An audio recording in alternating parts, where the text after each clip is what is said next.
ప్రజలకు నిజమైన సమాచారం అందించాలి.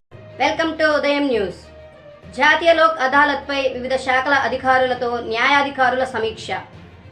మార్చి 14న నిర్వహించబోతున్న జాతీయ లోక్ అదాలత్కు సంబంధించి మంగళవారం వివిధ శాఖల అధికారులతో జిల్లా న్యాయాధికారులు Y Nagaraja, CH Vinya Srinivasarao, V Sarath Babu, DLSA కార్యదర్శి జియావుద్దీన్లు సమీక్ష సమావేశం నిర్వహించారు.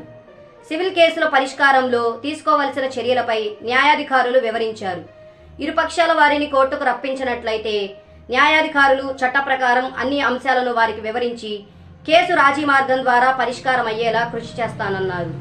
సివిల్ కేసులు పెద్ద సంఖ్యలో పరిష్కారం అయ్యేలా న్యాయాధికారులు తమ క్లయింట్లకు తగు సూచనలు ఇచ్చి సహకారం అందించవలసిందిగా కోరారు. అనంతరం నర్సరావుపేట సబ్ డివిజన్లోని పోలీస్ అధికారులతో సమీక్ష సమావేశం నిర్వహించారు. ఈ సమావేశంలో స్థానిక న్యాయాధికారులతో పాటు వివిధ ఆర్థిక సంస్థల నుండి ప్రతినిధులు పాల్గొన్నారు.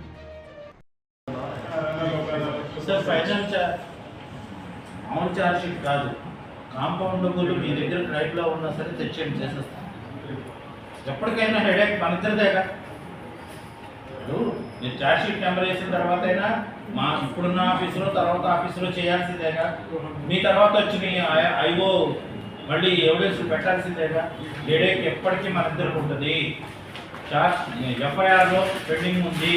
ఎఫ్ఐఆర్లో కాంపౌండ్ గుళ్ళు ఇద్దరు పార్టీని తెచ్చేయండి, క్రైమ్లో సెటిల్ చేసేద్దాం, ఏం బాధలేదు. కావాలంటే ఒక గంట కష్టపడదు. రికార్డ్ చేసుకుందాం. చాలా తక్కువ ఉంటుంది సార్. పోయింది సార్ 300.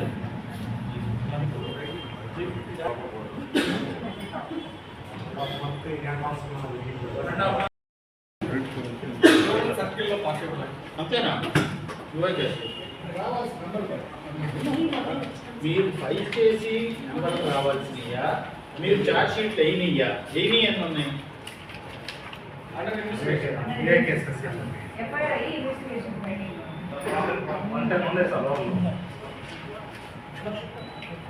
మరి అదే చెప్పేది. మొత్తం కలిపి సర్కిల్ ఎన్ని ఉంటాయి? సర్కిల్ మీ సర్కిల్ కాదు, మొత్తం సబ్ డివిజన్లు ఎన్ని ఉంటాయి? 400 ఉంటాయా? అదే